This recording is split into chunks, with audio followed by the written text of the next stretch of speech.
जय शिव शंभू, जय भोलेनाथ, हर हर महादेव। माताएं बहनों, जैसा कि आप सभी जानती हैं कि सावन का ये पवित्र महीना अब अपने अंतिम पड़ाव पर है। 24 अगस्त को सावन का अंतिम और सबसे खास सोमवार है। ये केवल सावन का आखिरी सोमवार नहीं है, बल्कि भगवान भोलेनाथ और माता पार्वती का सबसे विशेष आशीर्वाद पाने का अंतिम महाअवसर भी है। यदि आपने पूरे सावन में कोई विशेष पूजा नहीं की या किसी कारणवश सावन सोमवार का व्रत छूट गया तो घबराइए मत। शास्त्रों में बताया गया है कि सावन के अंतिम सोमवार को किया गया एक छोटा सा उपाय पूरे सावन महीने की पूजा का फल दे सकता है। आज की इस वीडियो में हम जानेंगे कि 24 अगस्त को शादीशुदा महिलाओं को हरी चूड़ियों का कौन सा अचूक उपाय करना चाहिए, जिससे पति की लंबी उम्र, अच्छा स्वास्थ्य, घर में सुख, समृद्धि और अखंड सौभाग्य का आशीर्वाद मिले। जैसा कि आप सभी माताएं बहनें जानती हैं, सावन के प्रारंभ दिन से ही हरी चूड़ी धारण करने की परंपरा मानी जाती है। किसी ने अपने पति के हाथों से हरी चूड़ी पहनी तो किसी ने इसे अपने पति या परिवार की ओर से प्रेम और सौभाग्य के प्रतीक के रूप में ग्रहण किया।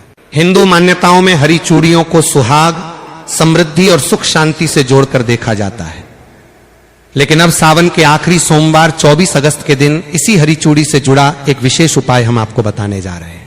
मान्यता है कि इस उपाय को श्रद्धा और विश्वास के साथ करने से जीवन में रुके हुए कार्यों को गति मिल सकती है और मनोकामना पूर्ति की राह आसान हो सकती है।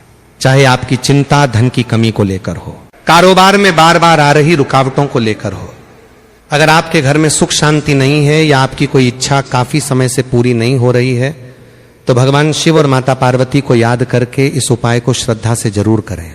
सभी माता बहनों से मेरा खास निवेदन है कि आज की ये वीडियो आपके लिए बहुत खास है, इसलिए सावन से जुड़ी इस वीडियो को अंत तक जरूर देखें। अगर आपने आज की ये वीडियो छोड़ दी तो समझिए कि आप भगवान शिव और माता पार्वती के आशीर्वाद से जुड़ी एक जरूरी बात जानने से रह जाएंगे। भक्तों, आज की इस वीडियो में हम आसान भाषा में जानेंगे कि सावन की चूड़ियों का धार्मिक महत्व क्या है, सावन में चूड़ियां खरीदने के लिए कौन सा दिन शुभ माना जाता है, इन्हें पहनने का सही समय क्या होना चाहिए, किन दिनों में सावन की चूड़ियां खरीदने से बचना चाहिए, और अगर किसी बहन ने सावन शुरू होते ही हरी चूड़ियां खरीदकर अपने हाथों में पहन ली हैं तो अब उन्हें क्या करना चाहिए। इसके साथ ही मैं आपको एक खास उपाय भी बताऊंगा। आखिर माता पार्वती को चूड़ियां अर्पित करके पहनने को इतना शुभ क्यों माना जाता है, इसकी पूरी जानकारी भी आज की इस वीडियो में आपको मिलेगी। इन सभी सवालों के जवाब हम आपको इसी वीडियो में देने जा रहे हैं, तो वीडियो के अंत तक आपको बने रहना है। वीडियो को काट काट कर देखने के भूल बिल्कुल भी मत कीजिएगा। माताएं बहनों, अगर आप चाहती हैं कि भोलेनाथ और मां पार्वती की कृपा आपके परिवार पर बनी रहे, पति की आयु, स्वास्थ्य और उन्नति के लिए आपका श्रृंगार वास्तव में मंगलकारी बने, तो इस वीडियो को अंत तक अवश्य देखिएगा। बीच में वीडियो छोड़ने की गलती बिल्कुल मत कीजिएगा, क्योंकि अंत में मैं एक ऐसा छोटा सा उपाय भी बताऊंगा जिसे बहुत कम महिलाएं जानती हैं, जिसे जानना ना हर माताएं बहनों के लिए जरूरी है। खासकर सुहागन महिलाएं जो सावन सोमवार का व्रत रखती हैं, प्रतिदिन पूजा पाठ करती हैं, अगर आप भगवान भोलेनाथ और मां पार्वती में श्रद्धा रखते हैं। विशेष रूप से आज हम बात करेंगे सावन के महीने में पहनी जाने वाली हरी चूड़ियों के उस आध्यात्मिक और वैज्ञानिक रहस्य के बारे में जिसका सीधा संबंध माता पार्वती के अखंड सौभाग्य से और भगवान शिव की प्रसन्नता से जुड़ा हुआ है। अक्सर महिलाएं बाजार जाती हैं, हरे रंग की खूबसूरत कांच की या मेटल की चूड़ियां खरीदती हैं, उन्हें पहन लेती हैं और सोचती हैं कि उनका श्रृंगार पूरा हो गया। लेकिन क्या कभी आपने ये जानने का प्रयास किया कि आखिर क्यों मां पार्वती को हरी चूड़ियां इतनी प्रिय हैं? क्यों शास्त्रों में सावन के अंतिम सोमवार को हरी चूड़ियों का दान करने और उन्हें सिद्ध करके धारण करने की परंपरा बनाई गई है? और आखिर वो कौन सी ऐसी एक छोटी सी भूल है जो 90% महिलाएं चूड़ी पहनते समय कर बैठती हैं, जिसके कारण उनकी पूजा का शुभ फल उन्हें प्राप्त नहीं होता, बल्कि घर में अनचाहा तनाव और आर्थिक तंगी आने लगती है? इन्हीं सवालों का जवाब मैं आपको उसे वीडियो में दूंगा और कुछ तो उपाय के बारे में बताऊंगा। जिन महिलाओं ने हरी चूड़ी पहनी है तो वो 24 अगस्त के दिन उसे उपाय को कर लेंगे तो उसका बेड़ा पार हो गया। मानो तो वीडियो को अभी लाइक कर दीजिए, कमेंट में पूरे विश्वास के साथ लिखिए ओम नमः शिवाय, और यदि आप चैनल पर नए हैं तो चैनल को जरूर ही सब्सक्राइब करके बेल आइकन अवश्य दबा दीजिए, ताकि सावन व्रत, पूजा और सनातन धर्म से जुड़ी ऐसी महत्वपूर्ण जानकारियां सबसे पहले आपको मिलती रहे। चलिए बिना समय गंवाए शुरू करते हैं। मेरी प्यारी माताएं बहनों, आज मैं आप सबसे एक छोटी सी बात पूछना चाहता हूं। जैसे ही सावन का महीना प्रारंभ हुआ तो क्या आपके मन में भी एक अलग ही आनंद नहीं जागता? क्या ऐसा नहीं लगता कि फिर से भगवान भोलेनाथ के मंदिरों में घंटियों की ध्वनि गूंजेगी, शिवलिंग पर जल चढ़ेगा, घर घर में ओम नमः शिवाय का जाप होगा और हर सुहागिन अपने पति के सुख, सौभाग्य और लंबी आयु की कामना करते हुए मां पार्वती का आशीर्वाद मांगेगी? यदि आपके मन में भी ऐसा भाव आता है तो समझ लीजिए कि केवल एक परंपरा नहीं बल्कि आपकी श्रद्धा की सबसे सुंदर अभिव्यक्ति है। लेकिन बहनों, श्रद्धा जितनी पवित्र होती है उतना ही आवश्यक होता है। सही ज्ञान, कई बार हम पूरी निष्ठा से पूजा करते हैं, पूरे मन से व्रत रखते हैं, 16 श्रृंगार भी करते हैं, फिर भी मन में कहीं ना कहीं यह प्रश्न रह जाता है कि आखिर वो शांति, वो कृपा और वो आनंद क्यों महसूस नहीं हो रहा। माताएं बहनों, जैसा कि आपको मालूम होगा कि हिंदू धर्म में जिस महिला की शादी हो जाती है तो वो 16 श्रृंगार धारण करती है। जिस प्रकार 16 श्रृंगार महिला की सुंदरता में 4 चांद लगा देता है, इस प्रकार सावन में की गई एक छोटी सी गलती या पति द्वारा लाई गई एक गलत चीज पहन ली जाती है, जिसे भगवान शिव क्रोधित अवस्था में लौटते हैं तो इसका असर पूरे परिवार पर देखने को मिलता है और सभी इच्छाएं अधूरी रह जाती हैं जिसकी हमने कामना की थी। ऐसा क्यों होता है? क्या भगवान हमारी पूजा स्वीकार नहीं करते? नहीं, भगवान तो अपने भक्त का प्रेम देखते हैं। उनके लिए सोना चांदी, बड़े बड़े चढ़ावे या महंगे आभूषण नहीं, बल्कि भक्त का निर्मल मन सबसे बड़ा उपहार होता है। लेकिन हमारे आरसी मुनियों ने एक बात और समझाई है। उन्होंने कहा कि जब श्रद्धा और सही विधि दोनों साथ चलती हैं तब पूजा का पुण्य और भी अधिक फलदायी माना जाता है। यही कारण है कि आज हम एक ऐसी छोटी सी बात पर चर्चा करेंगे जिसे बहुत सी महिलाएं अनदेखा कर देती हैं। वो बात है सावन की हरी चूड़ियां। बहनों, आपको यह सुनकर आश्चर्य होगा कि हर साल हजारों महिलाएं पूरे उत्साह से हरी चूड़ियां खरीदती हैं, लेकिन उनमें से अधिकांश को यह पता ही नहीं होता कि इन्हें खरीदने का शुभ समय क्या माना जाता है, किस दिन पहनना उचित माना जाता है और पहनने से पहले कौन सा छोटा सा धार्मिक कार्य करना चाहिए। और अगर जिन महिलाओं ने खरीद ली है और हाथों में पहने हुए हैं तो उन चूड़ियों का क्या करें? अगर चूड़ी टूट जाती है तो उसका क्या करें? क्या कचरे में फेंक देना सही होगा या फिर दूसरी चुड़ैल लगाकर पहनना होगा? आज की पूरी चर्चा इसी विषय पर है। इसलिए मैं आपसे निवेदन करता हूं कि इस वीडियो को बीच में छोड़कर मत जाइए, क्योंकि आज की इस वीडियो में आपको हरी चूड़ी से जुड़ा हुआ सावन के अंतिम सोमवार के दिन एक ऐसा गुप्त और रहस्य उपाय बताने जा रहा हूं जिसे जानकर आपकी रूह तक आप जाएगी। कितनी भी पुरानी मनोकामना क्यों ना हो, वो 24 घंटे में पूरी होगी। पूरे सावन सोमवार का फल मात्र 24 घंटे में प्राप्त होगा और गरीबी तो खत्म होगी ही, साथ में धन आने के इतने रास्ते खोलेंगे कि आने वाली 17 पीढ़ी घर बैठकर खाएंगे। इसलिए वीडियो को पूरा देखें। क्या पता आज आपको ऐसी बात पता चले जो आपने पहले कभी विस्तार से ना सुनी हो। यदि आपके हृदय में भोलेनाथ और मां पार्वती के प्रति श्रद्धा है तो वीडियो को अभी एक लाइक अवश्य कर दीजिए। कमेंट बॉक्स में पूरे विश्वास के साथ लिखिए ओम नमः शिवाय। और यदि आप सनातन धर्म, व्रत, पूजा, तेहर और धार्मिक परंपराओं से जुड़ी ऐसी ही उपयोगी जानकारियां नियमित प्राप्त करना चाहते हैं तो हमारे चैनल को जरूर ही सब्सक्राइब करके बेल आइकन भी दबा दीजिए ताकि आने वाली कोई भी महत्वपूर्ण वीडियो आपसे छूट ना जाए। बहनों, क्या आपने कभी इस बात पर ध्यान दिया? आज का ये वीडियो विशेष रूप से उन महिलाओं के लिए तैयार किया गया है जो अपने पति की लंबी आयु चाहती हैं, जो चाहती हैं कि उनके घर में कभी अन्न और धन की कमी न हो और जिनके दाम्पत्य जीवन में छोटी छोटी बातों को लेकर क्लेश या तनाव बना रहता है। तो आइए बिना किसी विलंब के अपने मन को शांत करके भगवान भोलेनाथ और मां पार्वती के चरणों में ध्यान लगाते हुए आज की इस पावन चर्चा की शुरुआत करते हैं। यदि आपके हृदय में अपने आराध्य शिव पार्वती के प्रति जरा सी भी श्रद्धा है तो अभी के भी वीडियो को एक लाइक अवश्य कर दीजिए, चैनल को सब्सक्राइब करके बेल आइकन दबा दीजिए और कमेंट बॉक्स में पूरे विश्वास और भक्ति के साथ 3 बार लिखिए हर हर महादेव। जय मां पार्वती, जय नमः शिवाय। मेरी प्यारी बहनों, आइए सबसे पहले यह समझते हैं कि सावन का अंतिम सोमवार यानी 24 अगस्त का दिन इतना विशेष और फलदायी क्यों माना गया।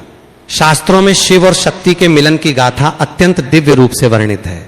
जब माता पार्वती ने भगवान शिव को अपने पति के रूप में प्राप्त करने के लिए हजारों वर्षों तक कठोर तपस्या की थी, तब उन्होंने अन्न, जल और पत्ते तक का त्याग कर दिया था। प्रचंड गर्मी, भीषण सर्दी और मूसलाधार बारिश में भी मां पार्वती निष्काम भाव से केवल त नमः शिवाय का जाप करती रही। जब सावन का महीना अपने अंतिम चरण में पहुंचा तब भगवान भोलेनाथ माता पार्वती की इस निश्चल भक्ति और अटूट धैर्य को देखकर अत्यंत प्रसन्न हुए और उन्होंने मां पार्वती को दर्शन देकर उन्हें अपनी अर्धांगिनी के रूप में स्वीकार करने का वरदान दिया। यही कारण है कि सावन का अंतिम सोमवार शिव और पार्वती के अनंत प्रेम, विश्वास और सिद्धि का दिन माना जाता है। पौराणिक मान्यताओं के अनुसार सावन के अंतिम सोमवार को ब्रह्मांड की संपूर्ण सकारात्मक ऊर्जाएं, नवग्रहों की शुभ दृष्टियां और देवी देवताओं का आशीर्वाद पृथ्वी लोक पर केंद्रित होता है। इस दिन यदि कोई सुहागन महिला निश्चल मन से शुद्ध भावना के साथ केवल एक लोटा जल और अपनी श्रद्धा का श्रृंगार माता पार्वती को अर्पित करती है तो मां पार्वती उसके सौभाग्य की रेखाओं को बदल देती है। शास्त्रों में कहा गया है कि सावन का अंतिम सोमवार पूर्णहुति का दिन होता है। जिस प्रकार किसी बड़े महायज्ञ में अंतिम आहुति दिए बिना यज्ञ पूरा नहीं माना जाता, ठीक उसी प्रकार पूरे सावन महीने में की गई पूजा, रखे गए व्रत और किए गए दाना आदि का संपूर्ण फल तब तक प्राप्त नहीं होता जब तक आप सावन के अंतिम सोमवार को विधि विधान से पूजन और श्रृंगार का नियम पूरा नहीं कर लेती। बहनों, 24 अगस्त का यह दिन इसलिए भी बेहद खास है क्योंकि इस दिन सावन की शिवरात्रि के बाद का संचित पुण्य और सोमवती योग का दिव्य प्रभाव समाहित रहता है। इस दिन शिवधामों में, कैलाश पर्वत पर और पृथ्वी के समस्त शिवलिंगों में शिव पार्वती की शक्ति अपने पूर्ण रूप में जागृत रहती है। जो महिलाएं इस दिन सुबह उठकर अपने घर की सफाई करती हैं, स्नान करके लाल या हरे वस्त्र धारण करती हैं और भगवान शिव व माता पार्वती का ध्यान करती हैं, उनके घर से दरिद्रता, गृह क्लेश और बीमारियां हमेशा के लिए बाहर निकल जाती हैं। लेकिन यहां एक बात समझना अत्यंत आवश्यक है। भगवान शिव कभी सोने चांदी के गहनों से, महंगे चढ़ावों से या आडंबर से प्रसन्न नहीं होते। महादेव तो भाव के भूखे हैं। वे तो केवल एक बेलपत्र, थोड़ा सा गंगाजल और आपके निर्मल मन के भाव से ही तृप्त हो जाते हैं। और जब बात माता पार्वती की आती है तो मां पार्वती को सबसे अधिक प्रिय है। सुहागिन स्त्री का सच्चा भाव और उसका मांगलिक श्रृंगार, जब एक नारी अपने पति के मंगल की कामना करते हुए, अपने घर की खुशहाली की प्रार्थना करते हुए अपने हाथों में हरी चूड़ियां धारण करती हैं, तो वो केवल एक गहना नहीं पहन रही होती, बल्कि वो माता पार्वती के सामने अपने सतीत्व और अपनी अटूट श्रद्धा की प्रतिज्ञा ले रही होती है। माताओं बहनों, अब एक बहुत ही सुंदर और विचारणीय प्रश्न पर आते हैं। आपने अक्सर देखा होगा कि सावन आते ही हर महिला हरे रंग की साड़ी, हरी मेहंदी और हरी चूड़ियों की ओर आकर्षित होती है। क्या आपने कभी सोचा है कि हमारे पूर्वजों ने केवल सावन में ही हरे रंग को इतना महत्व क्यों दिया? क्यों वैशाख, कार्तिक या माघ के महीनों में हरी चूड़ियों का इतना विशेष विधान नहीं है जितना कि सावन में है? इसके पीछे बहुत ही गहरा आध्यात्मिक और वैज्ञानिक कारण छिपा हुआ है, जिसे आज हर सनातन नारी को जानना चाहिए। सबसे पहले बात करते हैं प्रकृति के नियम की। सावन के महीने में जब मूसलाधार वर्षा होती है तो तपती हुई सूखी और बंजर धरती ठंडी हो जाती है। चारों ओर पेड़ पौधों पर नई पत्तियां आती हैं। जंगलों और खेतों में हरियाली की चादर बिछ जाती है। प्रकृति अपने सबसे सुंदर और जीवंत रूप में मुस्कुराने लगती है। सनातन धर्म में प्रकृति को ही साक्षात आदि शक्ति मां पार्वती का रूप माना गया है। जब प्रकृति हरी भरी होती है तो उसका सीधा अर्थ यह है कि जगत जननी मां जगदम्बा अत्यंत प्रसन्न मुद्रा में है। इसीलिए जब सुहागिन महिलाएं प्रकृति के इस रूप के साथ एकाकार होकर स्वयं भी हरे रंग का श्रृंगार धारण करती हैं तो वे अप्रत्यक्ष रूप से प्रकृति और प्रकृति की स्वामिनी मां पार्वती का धन्यवाद व्यक्त कर रही होती हैं। अब इसका आध्यात्मिक अर्थ समझिए। ज्योतिष शास्त्र और सामुद्रिक शास्त्र के अनुसार हरा रंग बुध ग्रह का प्रतीक माना गया है। बुध ग्रह हमारे जीवन में बुद्धि, वाणी, व्यापार, घर का वातावरण, पति पत्नी के बीच आपसी तालमेल और मानसिक शांति का कारक होता है।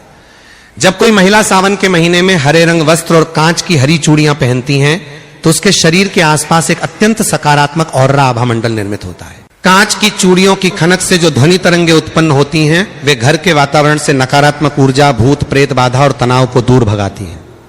वैज्ञानिक दृष्टिकोण से भी जब कांच की हरी चूड़ियां महिला की कलाई की नाड़ियों से रगड़ खाती हैं तो उससे शरीर का रक्त संचार संतुलित रहता है और महिलाओं में होने वाले मानसिक तनाव व हार्मोनल असंतुलन में कमी आती है। लेकिन अफसोस की बात यह है कि आजकल हमारी कई बहनें इसे केवल एक फैशन या रील्स बनाने का साधन मान बैठी हैं। वे बाजार जाती हैं, ट्रेंडिंग डिजाइन की चूड़ियां लाती हैं, फोटो खींचती हैं और पहन लेती हैं। वे इसके पीछे छिपे भाव और संकल्प को भूल जाती हैं। बहनों, याद रखिए, यदि चूड़ी केवल हाथ में सजाने के लिए पहनी जाए तो वह धातु या कांच का एक टुकड़ा मात्र है। लेकिन यदि वही हरी चूड़ी भगवान शिव और मां पार्वती के चरणों में स्पर्श कराकर अपने पति की लंबी आयु का संकल्प लेकर पहनी जाए तो वो साक्षात अखंड सौभाग्य का रक्षा कवच बन जाती है। मेरी प्यारी माताओं और बहनों, अब ध्यान से सुनिए उस सबसे महत्वपूर्ण बात को जिसके लिए आप इस वीडियो से जुड़ी हैं। 24 अगस्त यानी सावन के अंतिम सोमवार के दिन हरी चूड़ियां किस समय खरीदनी चाहिए? उन्हें धारण करने की सही धार्मिक विधि क्या है और किस प्रकार आप इसे एक छोटे से कार्य से शिव पार्वती का अखंड आशीर्वाद प्राप्त कर सकती हैं।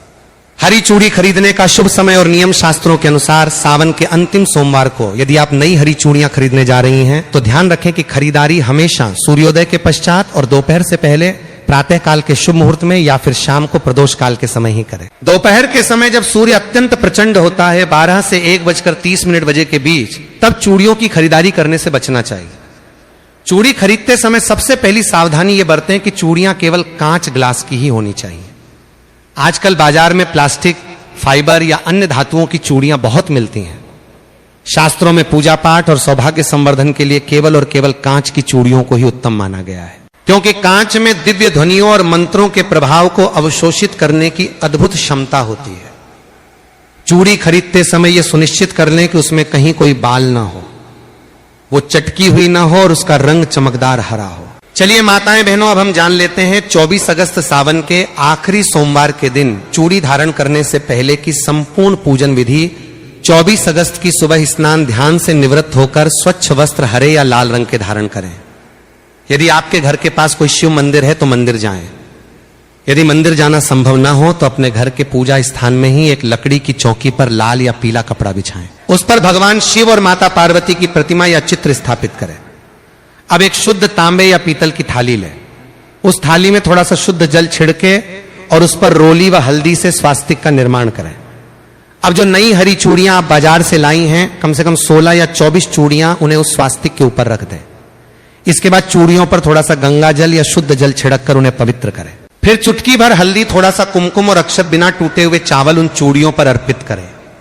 इसके साथ ही माता पार्वती के चरणों में लाल चुनरी और 16 श्रृंगार की सामग्री, जिसमें मेहंदी, सिंदूर, बिंदी, कंगा आदि शामिल हो, अर्पित करें। अब अपने हाथ में एक धूप बत्ती या गाय के शुद्ध घी का दीपक जलाएं। दीपक की लौ से चूड़ियों को 7 बार आरती की भांति घुमाएं। इसके बाद अपने दोनों हाथ जोड़कर अपनी आंखें बंद करें और माता पार्वती का ध्यान करते हुए इस दिव्य मंत्र का 11 बार जाप करें। देह सौभाग्यम आरोग्यम देह में परम सुखम रूपम देह जयम देह यशो देह दो जय। यदि आपको यह संस्कृत मंत्र कठिन लगे तो आप अत्यंत सरल भाषा में अपनी मातृभाषा में मां पार्वती से प्रार्थना कर सकती हैं। हे संपूर्ण जगत की माता गौरी, हे जगदम्बे, जैसे आपका और भोलेनाथ का संबंध अनंत और अमर है, वैसे ही मेरे सुहाग की सदा रक्षा करना। मेरे पति को उत्तम स्वास्थ्य, लंबी आयु और सन्मार्ग प्रदान करना। मेरे घर परिवार में कभी प्रेम की हरियाली कम न होने देना और मेरी इस नादान भेंट को स्वीकार करना। धारण करने का नियम प्रार्थना समाप्त होने के बाद उन चूड़ियों में से एक जोड़ा 2 चूड़ियां निकालकर माता पार्वती के चरणों में ही चढ़ा रहने दें। बाकी बची हुई हरी चूड़ियों को अत्यंत आदर और भक्ति भाव के साथ प्रसाद मानकर अपने दोनों हाथों में धारण कर लें। मां पार्वती के चरणों में चढ़ाया गया एक जोड़ा आप किसी सुहागिन ब्राह्मणी को, अपनी सास को, ननद को या किसी भी जरूरतमंद शादीशुदा महिला को सादर भेंट कर सकती हैं। माताओं बहनों, जब आप इस विधि से सिद्ध करके 24 अगस्त को हरी चूड़ियां पहनेंगे तो वो चूड़ी केवल एक साधारण आभूषण नहीं रहेगी, वो साक्षात जगदम्बा का कवच बन जाएगी जो आपके जीवन से हर दुख और संकट को दूर रखेगी। माताएं बहनों, अगर आपने सावन के पहले सोमवार के दिन ही हरी चूड़ी पहन ली है तो कोई बात नहीं है। अब बारी है उसका गुप्त उपाय करने की, जो कि हम आपको अब बताने जा रहे हैं। आपका सब्र यहां पर खत्म होता है। बिल्कुल ही ध्यानपूर्वक आपको इन उपायों को सुनना है और समझना है। माताओं बहनों, सावन का अंतिम सोमवार कोई साधारण दिन नहीं है। इस दिन यदि हरी चूड़ियों के साथ साथ कुछ विशेष और प्राचीन शास्त्रीय प्रयोग किए जाएं तो घर की दरिद्रता और दुर्भाग्य का सर्वनाश हो जाता है। आज मैं आपको ऐसे 3 महा उपाय बताने जा रहा हूं जिन्हें हमारे शास्त्रों में अत्यंत गुप्त और प्रभावशाली माना गया है। पहला प्रयोग अखंड सौभाग्य और पति की तरक्की का उपाय। यदि आपके पति का व्यापार ठीक से नहीं चल रहा है, वे लंबे समय से नौकरी की तलाश में हैं या उनके बनते बनते काम अंतिम समय में बिगड़ जाते हैं, तो 24 अगस्त को यह उपाय अवश्य करें। विधि सावन के अंतिम सोमवार की शाम को प्रदोष काल में 5 कांच की हरी चूड़ियां, 5 बेलपत्र बिना कटे फटे और एक साबुत हल्दी की गांठ लें। इन तीनों चीजों को एक हरे कपड़े में बांधकर पोटली बना लें। इस पोटली को भगवान शिव और पार्वती के सामने रखें और 108 बार ते नमः शिवाय का जाप करें। पूजा के बाद इस पोटली को ले जाकर अपने पति के कार्यस्थल की तिजोरी में या अपने घर के धन स्थान पर रख दें। यह उपाय आपके पति के जीवन से रुकावटों को हटाकर सफलता के नए द्वार खोल देता है। दूसरा प्रयोग अदाम्पत्य क्लेश दूर करने का चूड़ी प्रयोग। यदि पति पत्नी के बीच बात पर झगड़ा होता हो, प्रेम समाप्त हो गया हो और घर में हमेशा अशांति का माहौल रहता हो, तो यह उपाय आपके लिए किसी रामबाण से कम नहीं है। विधि 24 अगस्त के दिन 16 हरी चूड़ियां और 16 लाल चूड़ियां मिलाकर एक सुंदर सेट बनाएं। इन चूड़ियों को किसी शिव पार्वती मंदिर में ले जाएं। वहां जाकर मां पार्वती को सिंदूर लगाएं और उसी सिंदूर से अपने माथे पर तिलक करें। इसके बाद उन चूड़ियों को मां पार्वती के चरणों में अर्पित करके प्रार्थना करें कि आपके घर के क्लेश शांत हो। पूजा के बाद उन चूड़ियों में से आधी हरी और आधी लाल चूड़ियां स्वयं पहन लें और बाकी आधी चूड़ियां किसी सुहागन स्त्री को दान कर दें। यह उपाय पति पत्नी के बीच खोए हुए प्रेम और विश्वास को पुनर्जन्म देता है। तीसरा प्रयोग आरोग्य और लंबी आयु का महा उपाय। यदि घर में कोई सदस्य लंबे समय से बीमार है या आपको स्वयं शारीरिक कष्ट रहता है तो सावन के अंतिम सोमवार को हरी चूड़ी और हरे मूंग का यह प्रयोग करें। विधि 24 अगस्त को एक मुट्ठी साबुत हरा मूंग और एक जोड़ी हरी चूड़ी लें। इन्हें बीमार व्यक्ति के सिर के ऊपर से 7 बार उबार लें, क्लॉकवाइज घुमाएं। इसके बाद इन चूड़ियों को किसी शिव मंदिर के बाहर बैठे जरूरतमंद व्यक्ति को दान कर दें या किसी गाय को खिला दें। ऐसा करने से भगवान भोलेनाथ की कृपा बनी रहती है और बीमार व्यक्ति के स्वास्थ्य में भी धीरे धीरे अच्छा सुधार देखने को मिल सकता है। मेरी प्यारी बहनों, पूजा का पूरा लाभ तभी मिलता है जब हम पूजा करने के साथ साथ सही नियम और मर्यादा का भी ध्यान रखें। बहुत अच्छा उपाय है और खासकर स्त्रियों को ये भी ध्यान रखना है कि टूटी चूड़ियाँ अगर हाथ में डाली है तो उनको निकालकर जल में प्रवाहित कर दें और ये गलती बिल्कुल भी ना करें कि टूटी चूड़ी आप पहन के रखें। और दूसरी गलती ये है कि काली चूड़ी कभी नहीं पहनना चाहिए, सुहागिन महिलाओं को विशेषकर ध्यान रखना चाहिए। और तीसरी गलती ये है कि किसी दूसरे की चूड़ी अपने हाथों में कभी नहीं डालना चाहिए क्योंकि ये सुहाग की निशानी है। तो इसलिए आप सभी को इन बातों का विशेष ध्यान रखना चाहिए और ऐसे ही हमारे वीडियो देखने के लिए लाइक शेयर जरूर करिएगा।